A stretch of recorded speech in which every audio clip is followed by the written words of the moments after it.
Sparkle Squad, this is Monica, and today I'm back with some more Beebeecraft supplies.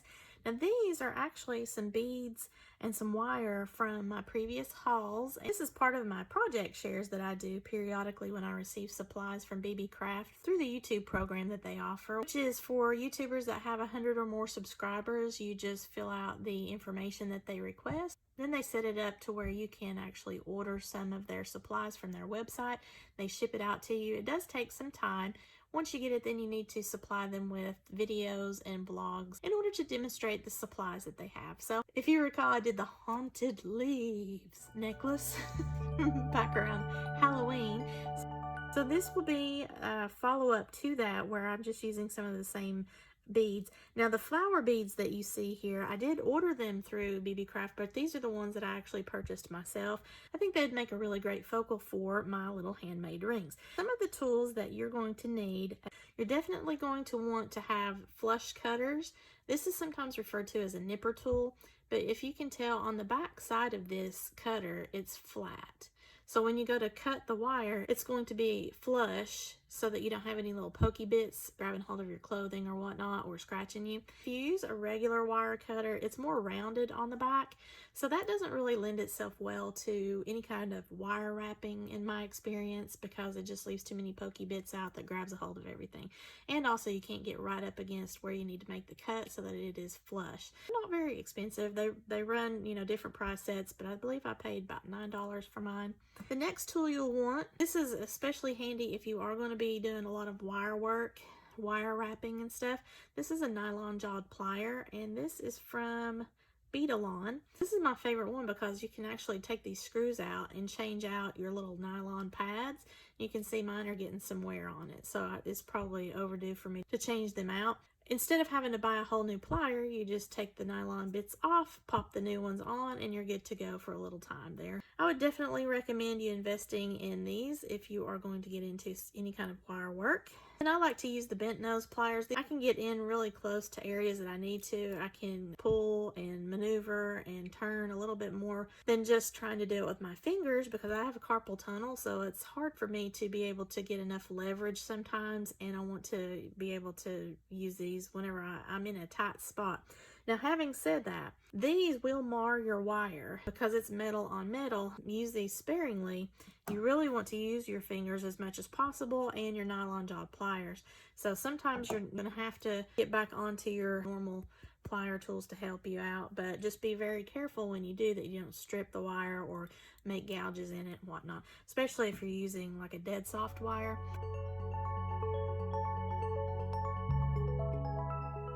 Now another tool that I have is a ring mandrel. Now this is a metal one, but they come in plastic and wood as well, and I don't have mine unpacked, but I had these for my students in my student kit. And this has, I think, French, Spanish, and English settings on it. There's also millimeters here. So this is the US side, and depends on how large of a ring you want. It's got measurements on here in the red section. So if you wanted a size 10 ring, you'd be down here. If you wanted a size 6 ring, you'd be up here. Now, something to keep in mind when you're making these rings, whatever size that you need, let's say you need to be a 7, you're going to want to start out on your mandrel at an 8 or an 8 1/4, because as you tighten the rings up, which you can see this better if I just show you, as you tighten the rings up here on the sides, it's actually going to pull that ring in to make it smaller here. On the wire front, I have 2 different gauges. This is from a company called Beebeecraft, and this is permanently colored wire. All that means is the color that you see here on the outside is the same as the core of the wire, so it's that same color all the way through the wire. This is a higher quality artistic wire. Those of you who have watched my Sparkle School, I think I have an episode where I discuss the different types of wire. So your wire working or artistic wire that you can bend and create into shapes is different from what we also refer to as wire, but bead stringing wire. So that is the stuff that we actually feed all of our beads on, crimp it off, and create a bracelet or a necklace with. I have a 20 gauge and I have an 18 gauge. Now the 20 gauge is usually the standard size whenever you're doing any kind of wire working or wire wrapping, but 18 gauge, even though it's a smaller number, meaning it's less than 20, This is actually thicker or more round, however you want to phrase it. The diameter or the circumference of the wire is larger. The right hand side is the 18 gauge, the left hand side is the 20 gauge. Thickness of it is more on this 18 gauge than the 20 gauge. The smaller the gauge, the larger the wires. So you need to be mindful of your bead holes for your beads so that you don't use a gauge of wire that's too thick to be fed easily through the beads if you're going to be running through beadwork. If you're going to be wrapping around a cabochon or something like that, it doesn't really make all that big a difference, but to go through a bead hole, you definitely don't want to use a gauge of wire that's too large to be able to easily slip through that hole. Now, as far as the 20 gauge, a lot of people will use this 20 gauge because it's strong enough to do a wrap and hold its shape. Where that becomes important in making a ring is the 18 gauge is better to make your rings because it will hold its shape a lot better, especially since these will be on hands. It's going to beat and bang up against things. So you don't want a wire that's going to be easily bent or marred by anything that it might come into contact with or the activity that's going to be happening with that. So that's something to keep in mind. You can even go to a 16 gauge wire, but that is really thick and a lot of beads won't take that unless there's a really large open hole beads. This is another ring that I made with the Dragon's Vein agate and those little Canadian leaf beads that I got. Isn't that cute? So this is something that you just need to kind of keep in mind, like your gauge of wire for a ring like this, nesting the beads with the wire as well as doing the wrap around the base. If I put this on and I'm doing all my work and everything and I happen to hit a drawer or something, if this were to be a softer wire or a lesser gauge wire, meaning easily bent, I might have all kinds of markings and indentations and things, and also just by wearing, get some stretching going on. That's your wire wrapping 101. I have a ruler on hand. That's just simply to measure out some wire. If you want to just eyeball your wire, that's fine too. As you get to making these rings more and more, you won't need to measure it out. But if you want to be meticulous, like maybe you're working with sterling silver or maybe you're working with gold fill wire, you definitely want to measure out exact and be precise with your measurements because you don't want to waste the precious metals. Now with artistic wire, I'm not as concerned about that, although I do try not to waste as much as possible on that too. An idea for you all to consider that are just starting with wire wrap, you might want to get a spool of this aluminum wire. Now, this is extremely malleable. It will mark easily with your metal pliers. You can still use it with your nylon jaw pliers and not have a problem, but any kind of regular pliers will make a mark on it. You can easily bend this with your fingers and not even necessarily might even need the pliers. You can get this at the hardware store. Make sure that if you are purchasing the aluminum wire, you're not getting the electrical wire that has not been anodized. The reason being, you don't want to get that black stuff off onto your fingers or anyone who gets your jewelry pieces that you make with the wire. If it's anodized, it doesn't have that. It's gotten all of that off of there and it won't tarnish. I don't even know how many years now I've had this same spool of wire. I haven't even had to buy a second one and I've taught classes with this. So I think I've probably had this going on 8 years now, maybe 7 years now. Because I got this to practice when I very first started working with wire, and I still have it, and you can see I've got a ton of it left on this spool. So as far as the gauges, this is a 0.30, and you can see I've made a note here, 20 gauge. So when you're looking at your diameters, this is the closest to a 20 gauge wire. Even though it doesn't say 20 gauge, that's because this measurement here is meant for people that work in welding and stuff like that. Okay, so this has 1,209 feet on it as far as how I bought this. And I think I got this at Home Depot, and this has been years and years and years ago, and you can see that it's still bright and silvery looking. There's no tarnish on it. It's aluminum. It's clean as far as what comes off on my hands is nothing. I can use this to practice before you use your artistic wire that's more expensive because it's in the jewelry making field. So keep that in mind if you want to get a big spool of that and just kind of practice on your techniques and learn different things that you might be interested in doing. Now the beads that I have here, you've seen those before in the previous videos where I did the haul video and showed you all the different colors of flower beads that I purchased. These are the ones that have the pink and kind of a fuchsia pink on the outlier running through the center of the bead, and then the rest of the bead is clear and it's in a flower shape. Really cute little beads here.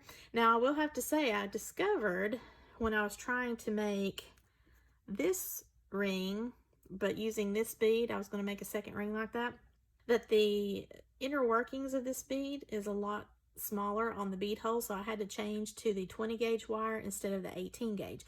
Now I used 18 gauge wire for both of those rings. This is a 20 gauge wire that I cut, and that's what I'm going to use to make with this flower ring here with the stripe because it has a smaller hole. These little teardrop beads were also in my bead haul from back in October, and I've got them in different colors here. I couldn't make up my mind if I wanted like a spring green with the pink, or this lavender purple with the pink, or my brand colors of turquoise blue and the pink. So I've pulled out all three here, and I'm going to test it with this 20 gauge wire. You want to maybe work with a little bit more than what you need. If you're just starting out, you're going to be cutting off probably about 2 inches, maybe even 3 inches of waste, depending on how much wire you've cut off initially and how big of a ring that you want to make. I used my ruler over here to measure out 14 inches of 20 gauge wire in this instance for this ring. I'm going to use my nylon jaw pliers, and I'm just going to pull on both sides. And what this does is it heats up the wire, and it actually makes it stronger with the heat process. And that will be the same case with your aluminum wire as well. And it also gets out any of the little kinks that might be on there from the spool or from you handling it, and makes the wire a little bit stronger. You can do this with your fingers as well if you don't have the nylon jaw pliers, but it just takes longer and it's also not as straight. The artistic wire will not mar up when you're using that hammer that's got the acrylic or the silicone tip, something like this. This is nylon jaw pliers, but I'm having to make it work. Okay, so guess what I found in my tools? My jeweler's hammer. Yay! So this is what I was referring to when I was filming earlier, and this has 2 different heads on it. It's got a plastic head, or I've been calling it acrylic, but I guess it is plastic. And then this is rubber, and I believe they screw off. Yeah, so you can unscrew them and replace them as needed. I usually use this side here, the plastic side. A lot of times if I tried the rubber side, it would leave like black marks on whatever I was doing. But now the ring mandrel that I normally use, which I still have packed up, is a black plastic one, so it really doesn't matter. But on this one, I wouldn't want to leave black scuff marks. Of course, this would just wipe right off, but just use the plastic side of it. This ring has a little bit of a bump here. It's got a little bit misshapen. So I'm going to put this back on the ring mandrel, and then I'm just going to lightly hit the top. And what I'm doing is I'm just trying to get this to the wires to be more together, and then also smoothing out any kind of kinks along the way, like right in here in this section. But now probably what I'm going to have to wind up doing is just turning this on its side to where the problem area that I have is right here on a smooth surface and not got a gap here where the beads normally are housed and sit. So see how that's making that go closer together. You want it to always stay parallel, but I have a little kink there. So I'm just going to lightly tap. Now that kink is gone.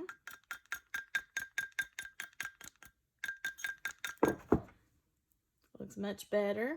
I could still go at it a little bit from this direction, so let's put it on there. But these little hammers, even the acrylic kind, are very handy. They get the job done, and they give your rings a lot more professional look than just finger forming.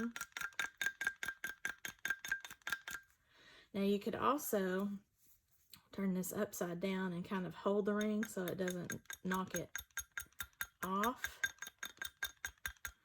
Or you could take it off and reposition it. The main thing is you don't want to knock the ring off of the mandrel. So just keep doing that until it looks the way that you want it to and that you don't have any more of your little kinks.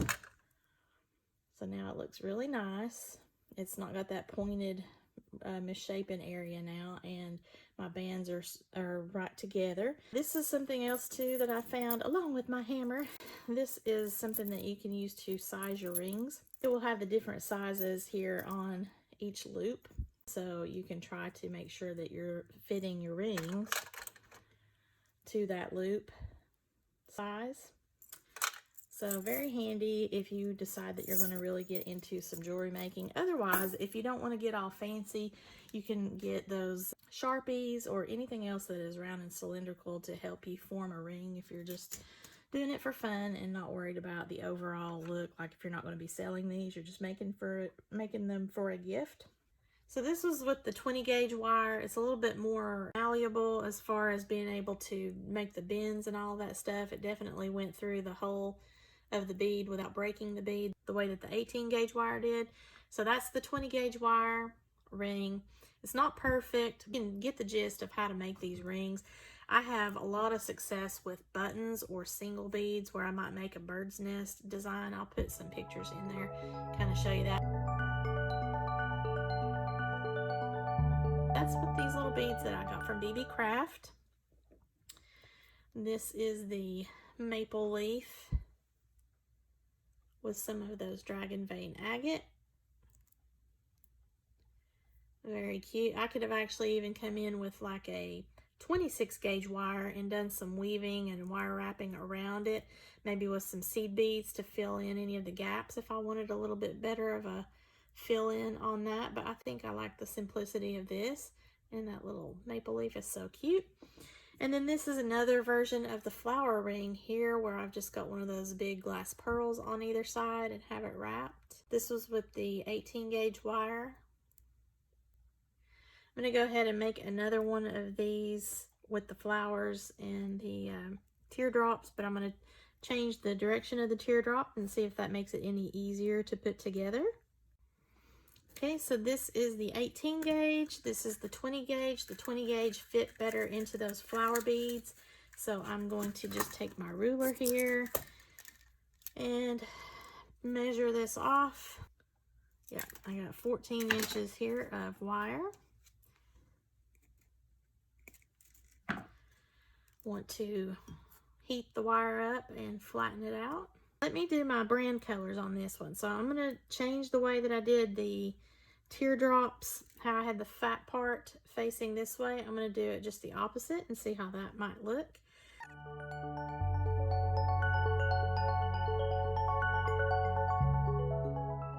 it onto the US side. I'm going to start this one. I'm going to try again here at the 9. Just going to hold the bead in place with my thumb, the main focal bead, and then as I bend it, just kind of keep it as together as I can. The wires on the bottom are parallel to each other.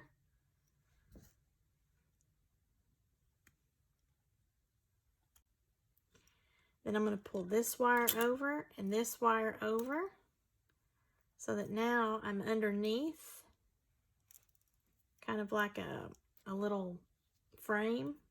It's underneath that flower, but it's on the sides of both of the teardrops here.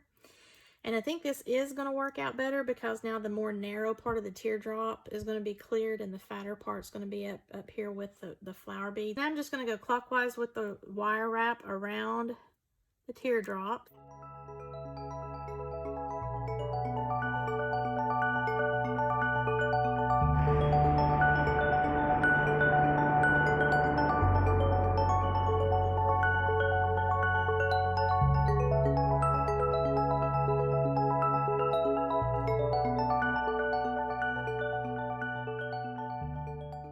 Essentially trying to make it a base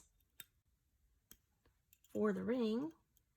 So this is kind of interesting how it's how it's pushing these up, which I mean, I don't know, I think that I kind of like that.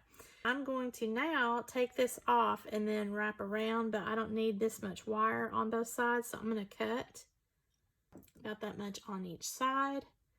And then just take these around each side to wrap around the base.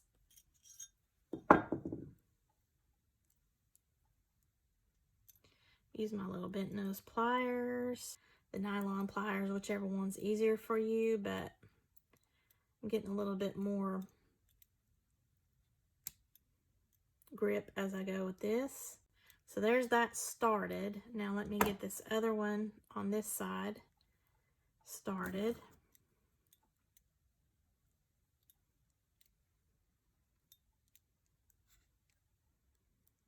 And I want to try to get it as far up there as I can.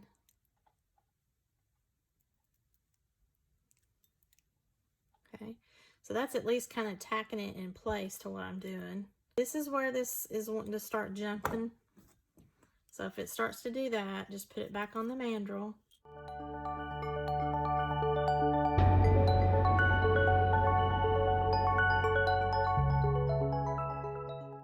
Line to back up. Now I'm just going to try to finish wrapping this side around because I think that one's going to kink up on me if I don't.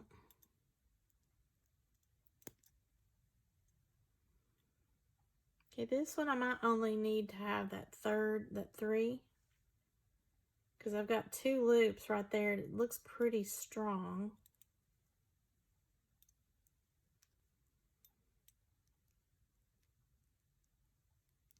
This one on this side is not as strong a wrap, so I'm going to squeeze it together with my little plier there, and then I can cut that one off. Cut it with my flat back of the plier. You want to shield your eyes so you don't hurt yourself. And then I'm going to just follow the wire with my bent nose plier here.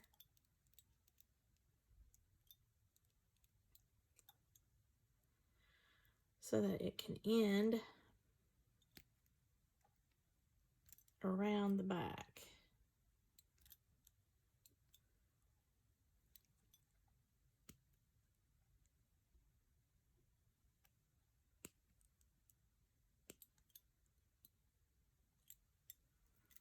This one I should have just left the wire just a little bit longer, because this one's going to end on the outer side, which, I mean, that's okay if you have a wire that wants to do that. It might catch on some of your clothes if you do it that way, but if it does, so let's say this became a problem here and it was catching onto my sleeves and all that stuff, you could take a wire, like a metal file. You can use a fingernail file if you don't have one of those that's a fingernail file but it's got a metal tip to it.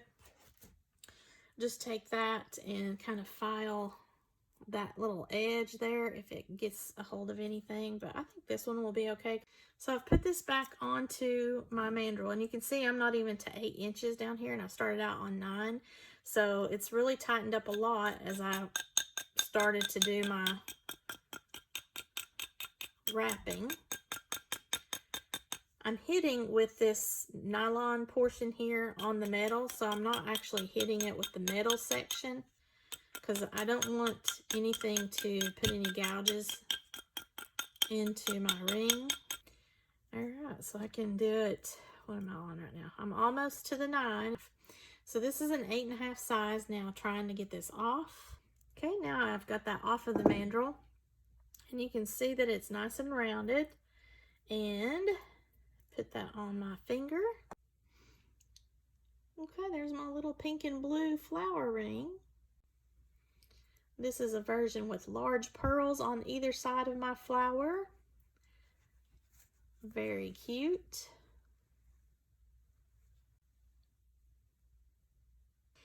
And then we have this purple Canadian leaf. I love this. I think this turned out really cute. I like the weaving here of it.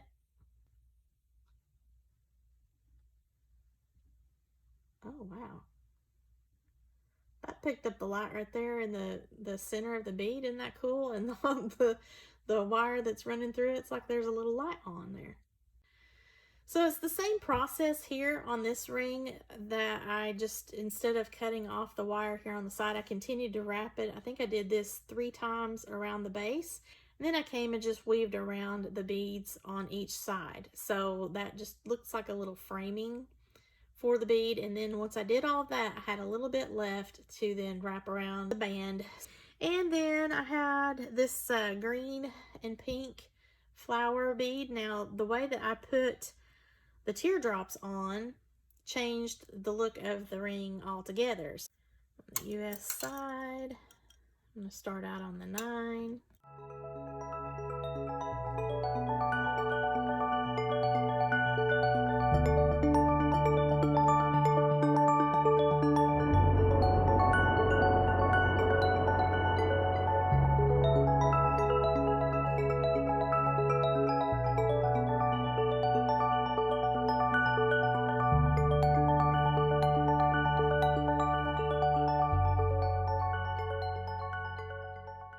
So now I have this with a little frame on either side.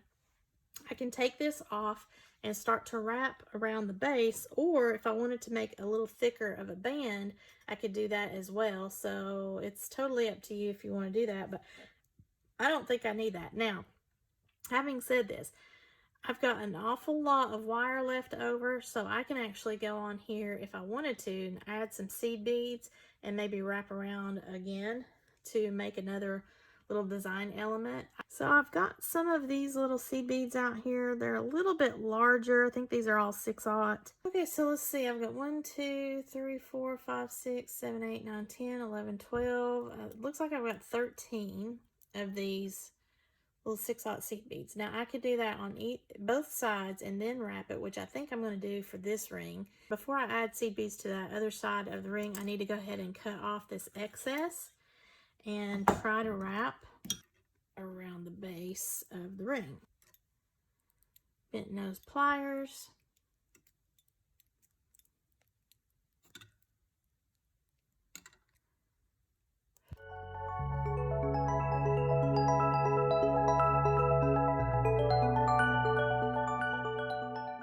And I've not made rings in probably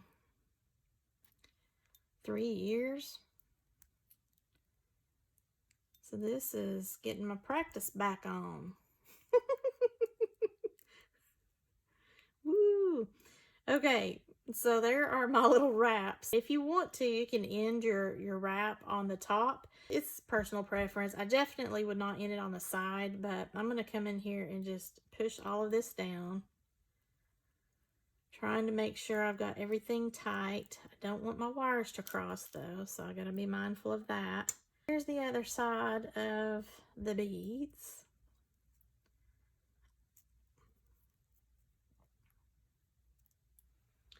And now I'm going to need to cut off some here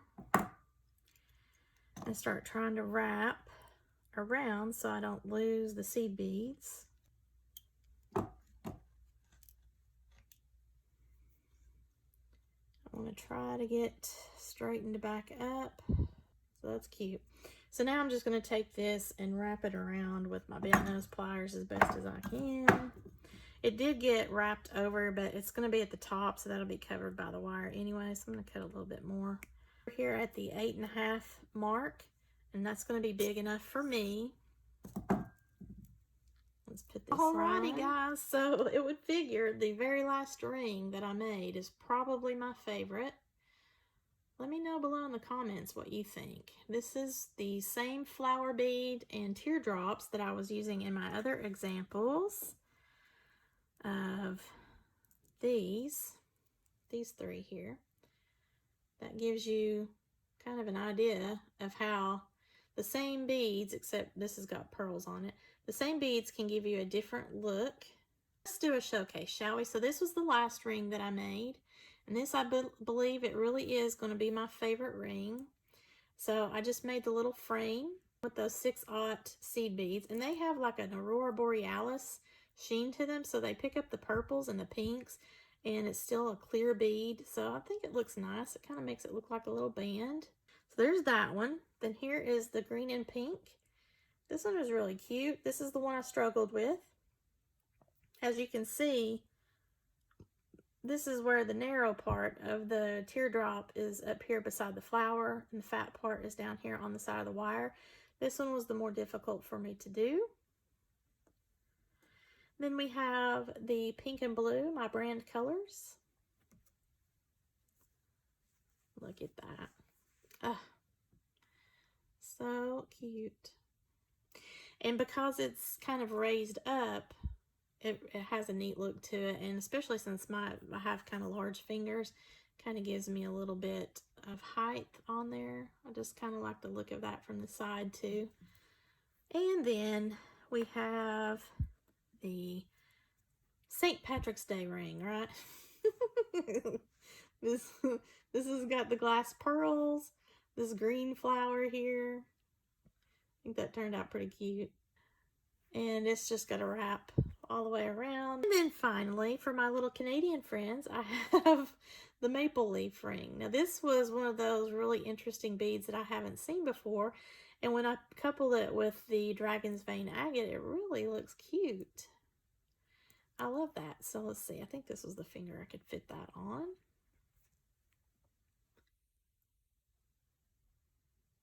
So exciting. I got rings on all my fingers. You can make these rings and you can just experiment with whatever beads, buttons, crystals, seed beads that you might have. Be mindful when you're working with glass and crystal that you might mar the wire. You might actually break your glass beads, your crystals, because of how tightly you have to wrap certain things.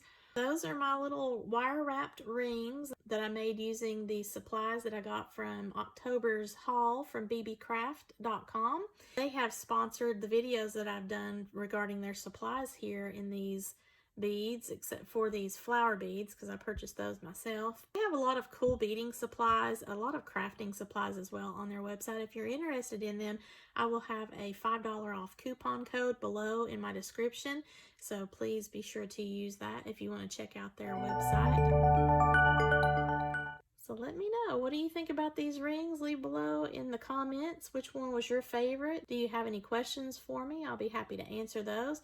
Please give me a thumbs up if you like this content. I would appreciate any engagement in your comments, as well as sharing with any of your jewelry making friends that might enjoy this tutorial. As always, have a sparkle-tastic day, y'all.